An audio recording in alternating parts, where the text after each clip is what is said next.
السلام عليكم يا شباب، اخباركم ايه؟ يا رب تكونوا بخير. اهلا بيكم في فيديو جديد. اسلام حفني معاكم. في الفيديو ده احنا هنصمم الداشبورد بتاعت الابلكيشن اللي احنا شغالين عليه. تصميم الداشبورد ده هيكون على اكتر من جزء. علشان بس الموضوع شويه كبير وممكن الفيديو يطول، وانا مش عايز اعمل بصراحه فيديو طويل قوي يعني. آم، يعني أول جزء خالص هنتكلم فيه عن الهدف أو الغرض من الداشبورد عمومًا. تاني حاجة هنتكلم عن الrequirements أو إيه المطلوب في الداشبورد اللي إحنا هنعملها مع بعض. تالت حاجة هنتكلم عليها هي الlayout بتاع الداشبورد. رابع حاجة هيبقى الstructure أو الهيكلة. هنحط إيه تحت إيه، والموضوع هيبقى ماشي إزاي، التقسيمة نفسها هتبقى ماشية إزاي والكلام ده. وآخر حاجة خالص هنتكلم عنها هي الwidgets، وهنصممها برضه مع بعض إن شاء الله في فيديو النهارده. طيب، تعالوا نبُص بس على الداشبورد بتاعتنا كده الأول نظرة سريعة. هي دي الداشبورد اللي إحنا هنشتغل عليها. هو بالمناسبة الapplication بتاعنا هو اسمه Elva app. أنا أعتقد إن أنا ما قُلتلكمش المعلومة دي في الأجزاء اللي فاتت، ولكن هو اسمه Elva. دي الداشبورد اللي إحنا هنعملها إن شاء الله. فتعالوا نبتدي كده واحدة، واحدة بموضوع الأول الهدف. إيه هو أصلًا الهدف من الداشبورد عمومًا؟ الهدف من الداشبورد إن أنت تحط للمستخدم الأرقام أو الإحصائيات المهمة جدًا بالنسبة له، اللي هو بيستخدم الapplication علشانها أول ما يفتح الapplication بتاعك. يعني ما تخلّوش إن هو يعمل مجهود كبير عشان يوصل لمعلومة معيّنة، محتاج إن هو بالنسبة له دي الأولوية أو الحاجة اللي هو مشترك عشانها أو اللي عشانها بيستخدم الapplication بتاعك. فالداشبورد المفروض إن هي تكون حاجة بتدّي نظرة سريعة بس فيها الإفادة كلّها أو المعلومات المهمة اللي المستخدم محتاج يعرفها، وما تكونش حاجة معقّدة وفيها تاسكات كتير أو فيها actions كتير إن هي تتاخد أو كده. الداشبورد مش معمول عشان كده، هي بس مجرّد حاجة نظرة سريعة الuser بيعمل لها scan عشان يعرف حالته عاملة إزاي أو حالة أيًا كان الهدف أو الغرض من الapplication اللي هو بيستخدمه إيه هو يعني. ده بالنسبة للهدف. بالنسبة للrequirements إحنا المفروض أو المتطلبات يعني اللي المفروض تكون موجودة في الداشبورد دي، اللي هي لوحة التحكم بالعربي. آآ أول حاجة خالص أو أول widget عندي هو الAI assistant، وده ال الassistant اللي موجود في الapplication ده ليه الأولوية القصوى، لإن هو يعني هي الداشبورد دي ماشية بحتّة إن هو الAI هو اللي يقدر يطلّع لك الreports اللي أنت عايزها، أو لو في تقارير معيّنة عن صحتك أنت محتاجها، أو أي معلومات مخصصة ليك أنت وحاجة customized هو يقدر إن هو يعملها لك ويطلّعها لك. ولو عايز تسأله على أي حاجة بخصوص صحتك أو بخصوص أسئلة ليها علاقة بس بالمجال الصحي، هو يقدر إن هو يجاوبك. بعد كده ال4 اللي تحتها على طول دي حاجات إحصائيات معيّنة هيتتبعها الapplication، لإن أنت بتبقى رابطه ب ب بdevice معيّنة. تعالوا نقول مثلًا smart watch، هي بتقيس حاجات معيّنة بتدّي الdata دي، أو الapplication بياخد الdata دي من الdevice اللي أنت بتستخدمها. ال4 حاجات دول إيه هم؟ الheart rate اللي هم معدل ضربات القلب، blood pressure ده الضغط الدم، الblood oxygen ده معدل الأكسجين في الدم، والsteps اللي هي الخطوات. بعد كده عندي widget للrankings، دي الحاجات دي زي ما قُلنا ماشية بالأولويات. بعد كده عندي widget للrankings. الranking هيكون زي حاجة تنافسية، يعني بيبقى بينك وبين مثلًا صحابك، بين زملاء الشغل مثلًا، بين العيلة، بتتنافس مع ناس معيّنين أنت بتضيفهم وبتحطّهم في groups معيّنة، وهنشوف مع بعض إزاي، بحيث إن أنت تقدر تشوف الscores اللي هُم بيعملوها للحاجات اللي فيها نشاط جسدي يعني، وهُم برضه يشوفوا نفس الكلام، وتبتدوا إن أنتم تتنافسوا مع بعض عشان تحسّنوا من صحتكم. وبعد كده الmonthly activities دي زي حاجة مجمّعة كده كل شهر الactivities بتاعتك كانت ماشية إزاي، بتقدر تورّيك زي مثلًا chart أو أي حاجة تورّيك الفرق بين الشهور المختلفة، علشان تقدر تتابع مسارك في النشاط الجسدي يعني عامل إزاي، أو الرياضة اللي أنت بتلعبها. طيب، تالت حاجة عندنا هي الlayout. هنعرف مع بعض الlayout بتاع الداشبورد بيتعمل إزاي، وتعالوا نبتدي مع بعض على طول كده نعمل frame desktop أيًا كان بقى الحجم بتاعه مش مشكلة، وهندّي له الbackground color بتاعنا. طيب ده كده الmain. تعالوا نسميه dashboard مثلًا. هي ممكن تبقى اسمها app shell، dashboard shell، ممكن يكون اسمها أي حاجة. تعالوا نسميها dashboard عادي. وده هيبقى auto layout. الpaddings بتاعته هتبقى 24 مش هندّي له gap. تمام. طيب قبل معلش ما أحُط الauto layout ده، أنا هالغي الauto layout تاني، عشان بس أنا عايز أورّيكم نظرة بس كده مبدئية عن موضوع الlayout ده بيبقى ماشي إزاي. إحنا الlayout بتاعنا هيتعمل كالآتي: إحنا هنعمل الأول جزء للناف بار، ده هيبقى ثابت، ده كده ما بيتحركش أو مش responsive، هو ثابت، حتى وأنت بتscroll هو بيبقى ثابت. بعد كده هيبقى عندي جزء تاني او كونتينر تاني، ده اللي هيكون فيه بقى كل حاجه ليها علاقه بالكونتنت بتاعي. هيدر يعني زي ما احنا ماشيين هنا كده، بصوا هيدر ومين كونتنت وفوتر. تمام، فده عندي ثابت، ده عندي ريسبونسيف. تعالوا نشيل دول، نعمل دوت لاي اوت تاني 24 جاب 0، ونحط عندنا اول حاجه خالص اللي هي الناف بار. طبعا الكلام ده هيبقى ماشي بالشكل الافقي، يعني هوريزونتال. اوكي طيب، هنسمي طبعا كل حاجه بقى احنا بنستخدمها، لان احنا محتاجين نعمل كده طبعا، لان ده بيأثر على ان احنا ازاي نلاقي الحاجه بعد كده، او لو حد بيدور على الحاجه يقدر يلاقيها باسمها والكلام ده كله. واحنا ممكن نعمل لهم سيلكت كده ونكتب هنا rename layers. تمام، فيبتدي ان هو يسميها لي. واعتقد بالمناسبه يعني اعتقد ان الاي اي وقف في الاكونتات الفري، فانت لو اكونت فري هتضطر ان انت تسميه بنفسك، ولكن انت لو عملتها واحده واحده مش هتعاني يعني في ان انت تسمي الحاجه، مش مشكله.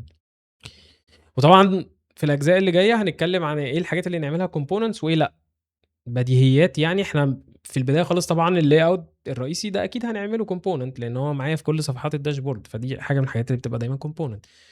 فيعني دي قصه هنبقى نخش فيها في الاجزاء اللي جايه، احنا النهارده هنعمل بس الحاجات اللي احنا قلنا عليها دي. فانا كده عندي الفريم الرئيسي اهو، وعندي على الشمال الناف بار بتاعي، اليمين ده المفروض بقى ان هو هيبقى ايه، الكونتينر اللي هحط فيه كل حاجه تاني. تعالوا نعمل له فيل لكل حاجه، ونعمله اوتو لاي اوت، ونعمله هيبقى طبعا بشكل رأسي لان هنحط الحاجات بشكل رأسي، وندي جابس 24 في كل حته، 24 24 24. وبعد كده نحط بقى الحاجه بتاعتنا واحده واحده. عندي اول حاجه خالص الناف بار، اسف انا ال 24 عايزها في الجناب اليمين والشمال بس، أنا مش عايزها فوق وتحت. اوكي، هي كده كده واخده من الرئيسي 24 فوق اهي، يعني دي كده 24 اهي لو انتوا شايفين هنا اهي دي 24، فانا مش محتاجه دي واحده تانية يعني. انا كده عندي اول حاجه الهيدر، اسف ده الهيدر، طبعا هيبقى فيل وهعمل له ماكس ويتس على 1200. بعد كده يبقى عندي الكونتينر بتاع الكونتنت، تعالوا نعمله كده اي حاجه دلوقتي 1200 برضو، ونخليه ان هو يفل. وبعد كده هيبقى عندي الفوتر برضو نفس الكلام.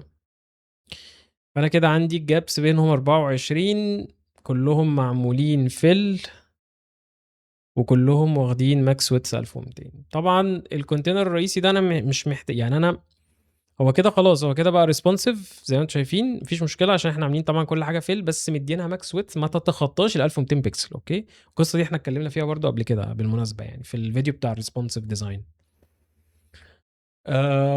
فاحنا هنعمل ايه دلوقتي، احنا هنخليه بس في النص. هو المفروض ان الالاينمنت ما يبقاش على الشمال، هو كده زي ما انتم شايفين المسافه على اليمين كبيره قوي، فاحنا هنخلي الالاينمنت بس في النص. اوكي، هو كده يفضل ظابط نفسه ان هو في النص. تمام، مهما تكبر او تصغر هو موجود في النص، ولما بتيجي تصغر قوي ما بيخشش على الناف بار، لان احنا سايبين 24 بيكسل اهي. طبعا انت ممكن تزود براحتك، بس يعني هو ده اللي احنا هنمشي عليه النهارده في الفيديو بتاعنا. فده كده بالنسبه لللاي اوت بتاعي. الاستراكشر بقى او اللايرز ماشيه ازاي، السيكونس بتاع اللايرز، التسلسل نفسه ماشي ازاي. اول حاجه خالص الداشبورد الرئيسيه زي ما قلنا، على الشمال عندي الناف بار، على اليمين ده هيبقى تعالوا نقول مثلا المين لاي اوت بتاعي، او الكونتنت رابر، او الكونتنت كونتينر، او اي حاجه. المهم ان انت تبقى كونسيستنت في المسميات، يعني انت كل ما هتمشي في الداشبورد بقى، يعني شوف مثلا لو هتعمل اكتر من 1000 سكرين حتى، كل الداشبورد هتمشي بنفس اللاي اوت بنفس المسميات دي. لا هو مش نفس اللاي اوت طبعا، يعني ممكن يبقى فيه لاي اوتس مختلفه هيكون فيها مثلا سكندري ناف بار وحاجات كده، بس نفس الاستراكشر بتاع اللايرز، نفس النيمينج. ما يبقاش مثلا هنا اسمه مين لاي اوت وفي صفحه تانية هتسميه مثلا كونتينر، ما ينفعش، لازم يبقى ثابت. لان انت لو عايز تسرش على المين لاي اوت ده تعمل فيه اي تعديل، يبقى سهل بالنسبه لك ان انت تلاقيه بعد كده، لان انت لما تكبر الابلكيشن بتاعك توصل لاكتر من 1000 سكرين، لو جيت عملت سيرش لحاجه زي كده وانت مسمي كل واحده باسم مختلف، انت شكرا كده عشان تلاقيها هتبقى قصه كبيره. فالاحسن ان احنا من البدايه تبقى اسامينا او مسميات الكونتينرز بتاعتنا تبقى كونسيستنت، او يعني نفس المسميات. طيب فإحنا كده عملنا الmain layout. في أول حاجة عندي الheader، وبرضه زي ما قُلنا الفيديوهات اللي جاية هنتكلم عن الcomponents، لإن في حاجات لازم تبقى components زي الheader والfooter، وده الfooter. وعندي اللي في النُص ده اسمه إيه بقى content، ممكن تسميه body. ده اللي هيبقى فيه كل الwidgets، الcontent، أي حاجة أنت محتاج تستعرضها غير الheader والfooter هتبقى موجودة في الbody ده. فإحنا شغلنا دايمًا بيبقى في الbody. الحاجات دي كلها كده بتبقى ثابتة على طول الوقت، هي ما بتتغيرش، تمام؟ طيب كده إحنا بالنسبة لنا ده كده الstructure والlayout الممتاز، يعني اللي إحنا المفروض لمّا نمشي عليه الدنيا معانا هتبقى تمام، ونقدر نعدّل بسهولة، وتبقى حياتنا جميلة جدًا طول التصميم بتاعنا. طيب الheader ده فيه إيه؟ الheader ده فيه أول حاجة الbread crumb، اللي هو برضه لازم يتسمّى، أي حاجة لازم تتسمّى bread crumb، وبرضه ده المفروض هيبقى من ضمن الcomponents. بعد كده عندي مكان للnotifications، يعني هو متقسّم to containers، container على الشمال أهو ده الbread crumb، container على اليمين ده ممكن نسميه مثلًا actions مثلًا، أي حاجة دلوقتي لحد بس ما نبقى نيجي لها أو لمّا نعمل الcomponents. ده فيه الnotifications وفيه الlocalization أو تغيير اللغة. والله هو ممكن يبقى زرار لو أنت هيبقى عندك أكتر من لغة، إنما لو عربي وEnglish بس، أنت ممكن تخلّيه يا إما عربي يا إما English بswitch على طول، مش لازم تفتح menu عشان تحوّل، وبرضه دي قصة هنبقى نتكلم فيها وقت الcomponents. بعد كده عندك الprofile بتاعك، اللي هو بالمناسبة المفروض يبقى صورة، ولكن سامحوني في شوية icons أنا ما لقيتهاش وقصة كده، فما رضيتش إن أنا أضيّع وقت في التدوير على الicons. بالنسبة للناف بار بتاعي بيبتدي باللوجو، وبعد كده باسيب مسافة حلوة كده شوية واحط بقى الitems بتاعتي. ده الشكل الاكتف بتاع الصفحة بتاعتي، وده شكل الانactive، ودي عدد الصفحات اللي عندي في الابلكيشن. بعد كده عندي إلفا، هو نفس ال AI assistant، ولكن انا اقدر بقى ان انا اخش عليه في اي وقت من الايكون دي او من الجزء ده، بحيث ان انا مش لازم ارجع للداشبورد كل لما ابقى عايز اتكلم مع ال AI assistant يعني. تمام. ده بالنسبة والfooter هو بقى الحاجات بقى العادية بقى، اللي هو اسم الapp بتاعي والlinks بقى العادية. أنا مش عارف دول نفس الألوان والّا إيه؟ لأ، دول مش نفس الألوان، معلش. طبعًا برضه هنخش بقى في قصة الcontrast ونقيس الcontrast والكلام ده كله، أنا برضه سايبه عشان نعمله مع بعض يعني. طيب ده بالنسبة لكل حاجة ما عدا الcontent بتاعي. الcontent بتاعي بقى متقسم إزاي؟ إحنا قلنا إن إحنا عايزين نعمل AI assistant وشوية stats وشوية إحصائيات، والموضوع بتاع الranking والcompetition، والموضوع اللي هو بتاع الactivity، متوسطات الactivity based على الشهر. فالأولويات بتمشي من الشمال لليمين لو أنت English بديهي، تمام؟ من الشمال لليمين، يعني أول حاجة خالص هتبقى دي، بعد كده دي، بعد كده دي التالتة، بعد كده الرابعة. دي الأولويات بالضبط على حسب الdocument اللي معانا أو الrequirements اللي معانا أو المتطلبات. ف دي كده جريد، تمام، متقسمه من 2 columns 2 rows، تمام. دي جريد متقسمه 2 columns 2 rows، فاحنا هنيجي هنا هنعمل ده جريد ونقول اللي هو 2 في 2. هي الجريد كانت ايه؟ هي دي صح؟ اوكي ماشي، ده 2 في 2، معرفش 2 في اوتو دي، بس ما علينا. ومعمول لها فيل والدنيا تمام، 1 اف ار 1 اف ار، تمام. ده كده بالنسبه للجريد بتاعتي. هاخد اول حاجه عندي خالص هو الاي اي اسيستنت، تمام. ده الاي اي اسيستنت ده مجرد كونتينر عادي، تعالوا نسميه طبعا AI widget مثلا. هيكون في ال هيكون في الجريدينت ده، والجريدينتس طبعا ما بتتسيفش في الفاريبلز، فاحنا ده ممكن بنعمله ستايل وبعد كده بنسيفه عندنا. يعني احنا ممكن نيجي هنا كده ونعمل AI مثلا widget باك جراوند عشان يتسيف في الستايلز. فده كده ستايل بالنسبه لي، لو انتوا عايزين تشوفوا التفاصيل بتاعته يعني. هو هيكون مكون من، هو جريدينت راديال ومكون من 3 الوان، ال300 وال600 وال900، عشان يديني الشكل اللي قدامي ده. انا بس محتاجه ان هو يكون مميز اكتر وواخد كونتراست افضل من الباقي عشان يبقى بيشد انتباه اليوزر اول ما يخش على الابلكيشن. وطبعا هنقيس في الاخر الكونتراست ريشيو بتاعه كل حاجه علشان نتاكد ان كل حاجه ماشيه مظبوط. وبعد كده عندي طبعا انا ما لقيتش الايكون بتاعه المايك، يعني انا عندي الكاستمايزد انبوت فيلد ده، ممكن اقول مثلا اي اي انبوت مثلا، وبعد كده ده ممكن نخليه هو يعمل له رينيم عادي. طيب فهو كونتينر رئيسي بالجريدينت اللي احنا قلنا عليه، وبعد كده في بتقول له بقى هلو اليوزر اسم المستخدم، وبعد كده بتقول يور هيلث كومبانيون ريدي تو هيلب. وبعد كده وهنشوف مع بعض ازاي ممكن نقيس الكونتراست ريشيو على حاجه جريدينت، لان الجريدينت طبعا هو في حته غامقه اهي وفي حته فاتحه، ممكن يكون مثلا الحته الفاتحه دي الكونتراست فيها واقع بس الحته الغامقه لا، فبرضه هنعرف مع بعض ازاي. بعد كده عندي التكست فيلد ده هو هيكون جواه اسك اباوت يور هيلث، ده البليس هولدر يعني، ويقدر اليوزر ان هو بقى يستخدمه. طبعا لما اليوزر يجي يدوس هنا هو مش هيتكلم هنا، او ممكن مثلا يتكلم هنا ولما يدوس انتر، او يكتب هنا ولما يدوس انتر نوديه على الصفحه، ممكن البيهيفير نفسه يفتح اول ما اليوزر يدوس هنا. يعني هنشوف مع بعض لسه دي انا ما فكرتش فيها دلوقتي، ولكن ده الويدجت بتاع الاي اي. طبعا هو هيكون بيفل تمام زي ما احنا شايفين هنا كده، وبرده بيفل العرض عشان يبقى ريسبونسيف زي ما احنا شايفين، هو ريسبونسيف معايا تمام كده ماشي. ده بالنسبه للاي اي ويدجت.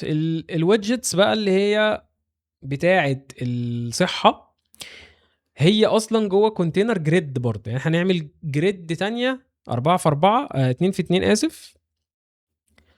آم، يعني هنعمل فريم، هو ممكن ناخد دي، يعني ممكن ناخد دي عادي زي ما هي كده، مش لازم نعملها من الاول، ونعمل فيل وفيل زي ما انتم شايفين كده. هي عادي جدا، هو مجرد كونتينر في بس التايتل او الليبل بتاع الكارت، وبعد كده في الايكون الناحيه التانية. واعذروني بقى ان الايكونز شويه غريبه، لان انا ما لقيتش الايكونز اللي ليها دلاله على الاكسجين ليفل والستبس. وبعد كده عندي انديكيتور بسيط كده يقدر يقول لي والله ده ستيبل، والله لا ده فيه مشكله، ادي له وورنينج، اقول له انت كده في مرحله شويه خطر. الكلام ده كله ده برضه هنعرفه في السيناريوهات. فهو نفس الكارت بالظبط، وده برضه هيبقى نوع من انواع الكومبوننتس، لان دي حاجه انا هستخدمها اكتر من مره وممكن في اكتر من مكان، فانا ممكن اعمل ده كومبوننت وابقى ابتدي بس اغير الليبلز والارقام اللي تحت وكده.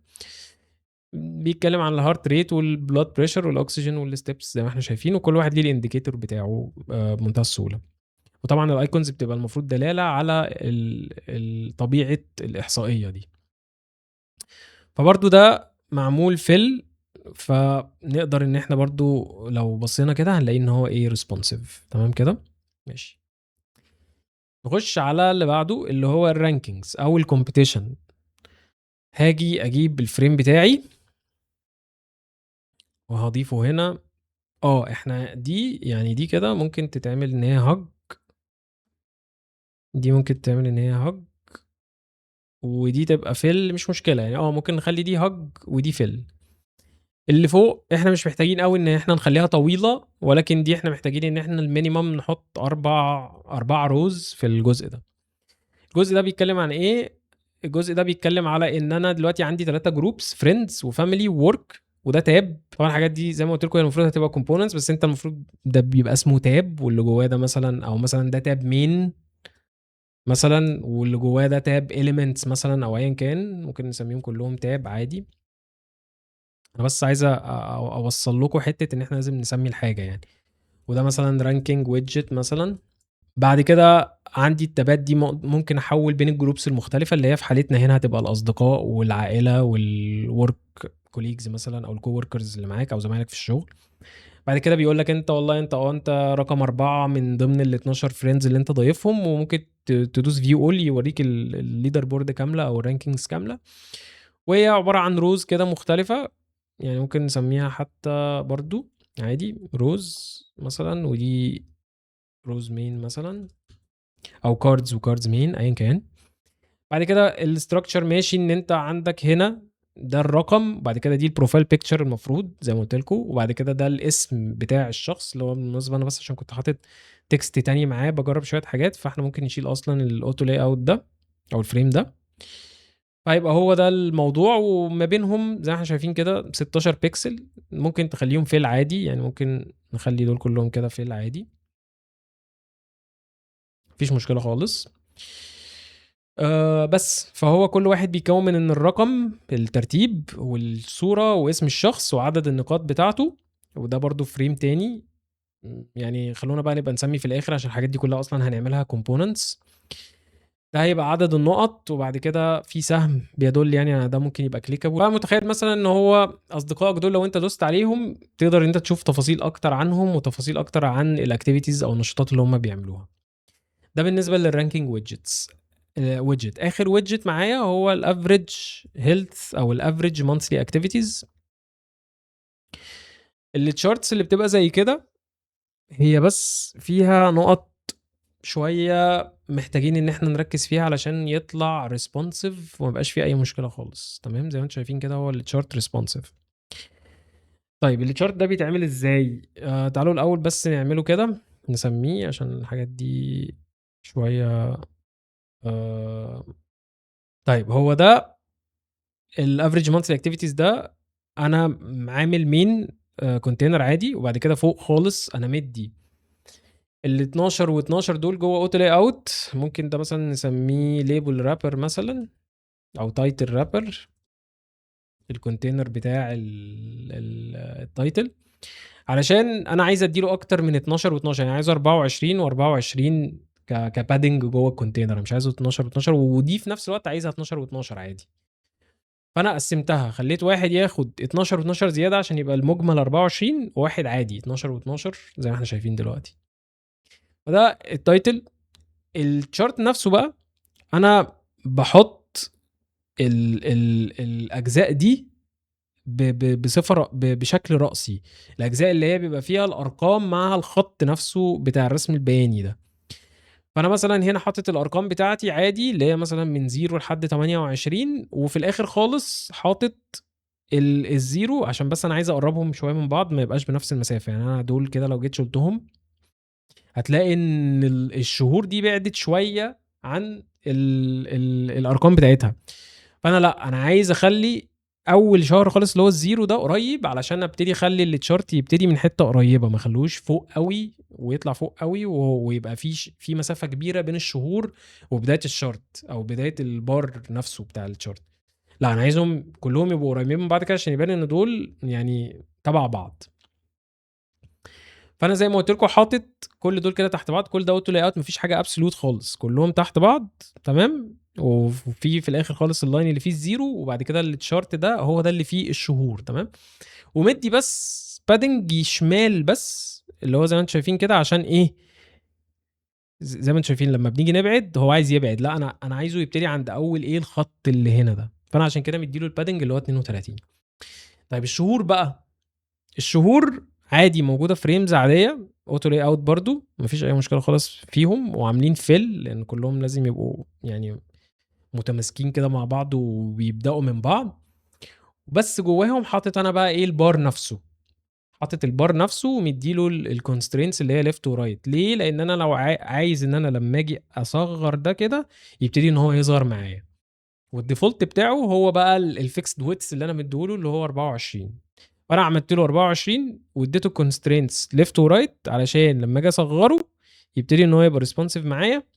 بالتالي إن أنا لو صغّرت الwidget نفسه هيبتدي إن هم كلّهم يبقوا responsive معايا.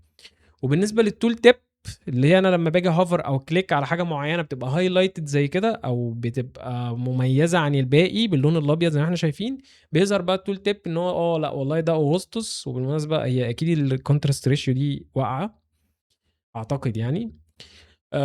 والله هو ده أغسطس، وهو أنت عملت فيه مثلًا تفاصيل زيادة بقى، بيدّي له مثلًا بدل ما هو بيقول له أنت مثلًا في range ما بين ال20 وال24، لأ أنت بيقول له أنت 20 ساعة مثلًا و3 دقايق وهكذا.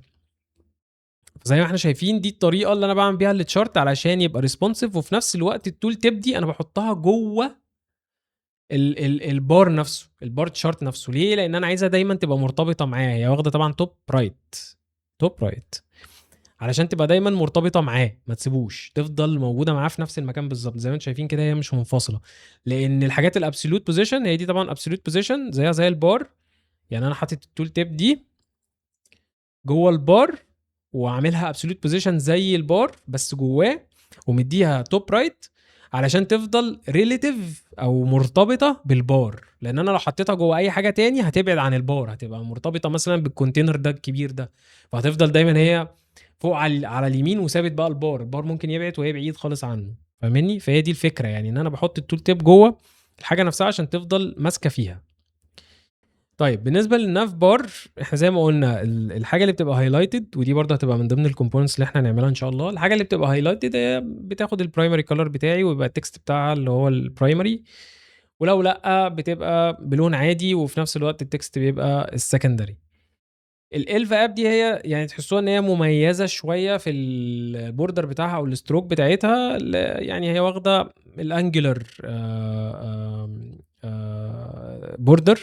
يعني ممكن أوريه لكم هنا، أنا ما أعرفش هو ليه مش موجود، يعني ممكن نعمل له كده ونسيفه ونقول مثلًا ده AI border مثلًا. فقبل بس ما نسيّفه يعني تعالوا نرجع كده وأورّيكم بس هو معمول إزاي برضه. هي بتبقى angular gradient، يعني gradient angular، بتحُط إفّات كلّها اللي هي أبيض كلّه يعني 10، 100، 10.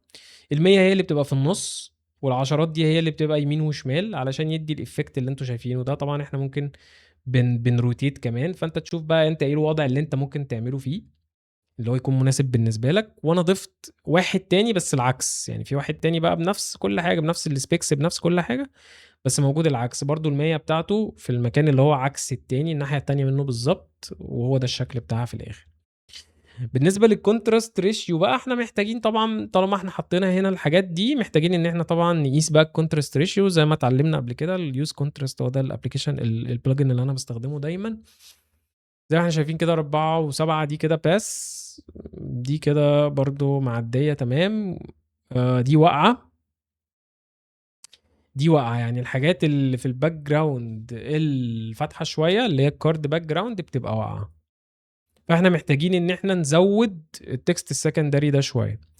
بالنسبة للحتة اللي فيها الgradient، تعالوا نشوف مثلًا، تعالوا نحط ده جوّه auto layout كده. ماشي، أنا كده حطيته جوّه frame، دوست shift A حطيته جوّه frame الtext ده عشان عايز أشوف الcontrast ratio بتاعته، لإن أنا زي ما قُلت لكم ده gradient فصعب إن أنت تشوف الcontrast ratio هتبقى قد إيه. فإحنا ممكن نعمل fill بأقل أو بأكتر حاجة فاتحة، أكتر حاجة فيها brightness عالي، اللي هو الجزء اليمين. فإحنا ممكن نعمل إيه، ندّي له fill وأجيب الeye dropper tool دي وآجي هنا عند أفتح حتة، تعالوا حتى فوق كمان أهو عادي. يبقى إحنا كده جِبنا أفتح جزء في الgradient بتاعي، وابتدي بقى أقيس. أنا طبعًا هو أصلًا غلط، هو واخد من الجزء اللي أنا كنت باجرّب فيه، فهو كده وِش هيبقى واقع يعني. فتعالوا نجرّب. contrast ratio موجودة 1.8، طبعًا ده بعيد أوي، فإحنا كده هنضطر إن إحنا نعمل ده أبيض أصلًا. يعني نعمله text primary، لإنه أنا مهما أضبّط في الsecondary هو مش هيضبط، تمام؟ فإحنا لو جينا شِلنا كده هنلاقي حتى إحنا هنحس إن الدنيا بقت يعني واضحة أكتر يعني، تمام؟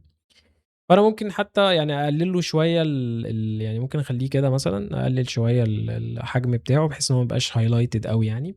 وممكن نجرّب بعد أمّا نعمل الcontrast ratio بتاعتنا. فإحنا هنروح للfoundations، عشان كده باقول لكم الحاجات دي إحنا دايمًا بنضبّطها مع الوقت. يعني هاجي عند الvariables بتاعتي، وبعد كده آجي عند إيه، الUI colors الtext، آجي عند الtext secondary أخلّيه 300 بدل 400، بعد كده أقول له إيه publish. تمام. أنا طبعًا المفروض بقى باروح باعمله في الcomponents وبتاع، بس يعني دي ممكن نبقى نعملها بعدين عشان وقت الفيديو. إحنا دلوقتي عملنا publish أهو، هنروح بقى عند web UI وأدوس كده وأقول apply. هو كده عمل update للsecondary text وهنلاقيه إن هو دلوقتي بقى أفتح.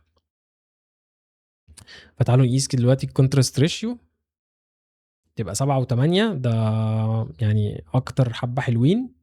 تعالوا بقى نجرّب نعمل دي بالمرّة، يمكن تبقى ضبطت. ندّيها برضه الfill اللي هو الفاتح ده، تعالوا نزوّد الفتحان شوية كمان. بس لأ، أعتقد برضه صعب يعني. طَب باقول لكم إيه، تعالوا إحنا كده أفورنا شوية، تعالوا نخلّيه شوية يعني قريب من حتى اللون ده، بالضبط. تعالوا نجرّب كده، برضه هتبقى واقعة، هي مش هتضبط أعتقد. ماشي خلاص، فإحنا ده هنخلّيه أبيض عادي، ما فيش مشاكل. المهم إن إحنا نكون اتطمنا إن كل حاجة الcontrast بتاعها مضبوط. تعالوا نجرّب ده كمان، أعتقد لأ ده ضبط كده. يعني دي يُفضّل طبعًا إن أنت ما تعملهاش بالطريقة دي يعني، يعني ما تعملوهاش زيي كده. أنتم المفروض تعملوها على مرّتين، يعني تبقى بالطريقة دي كده، ويبقى مثلًا ده كده 4، أو إيه 4 ده قليل، لأ إحنا في space هنا هنشيلها. ماشي ونقيس ده، أعتقد هيبقى تمام يعني زي الباقي إن شاء الله. 8 و3 ده أكتر من ممتاز طبعًا. بس كده. تعالوا نقيس ده كمان، أتأكد إن كل حاجة تمام قبل ما نقفل. 6 و2 ده كده ممتاز جدًا. بس كده، ودي كل حاجة عن الجزء الأول من الداشبورد. طبعًا عايزكم لو في أي حاجة أنا نسيتها أو محتاجين نخش في تفاصيل أكتر عنها، يا ريت إن أنتم تكتبوا لي تحت، وآسف جدًا على الأيكونز الغريبة دي، ولكن ممكن يعني الفيديو الجاي أضبّط لكم موضوع الأيكونز ده ونحط أيكونز related شوية للشغل اللي إحنا شغالين بيه، أنا بس عملتها كده عشان الوقت. فزي ما قُلت لكم إحنا كذا جزء، لو عندكم أي مقترحات، تحسينات، عندكم أي حاجة محتاجين إن إحنا نضيفها، ابعتوا لي علشان نبتدي نضيفها في الأجزاء اللي جاية. ودي كل حاجة كده عن الجزء الأول من الداشبورد، أتمنى تكونوا استفدتوا من الفيديو، ولو عجبكم الفيديو ممكن تعملوا لايك وشير، لو حابين تشوفوا فيديوهات أكتر عن مجال الUX والUI ممكن تعملوا سبسكرايب للchannel. متشكر جدًا ليكم، إن شاء الله أشوفكم في فيديو جديد، والسلام عليكم.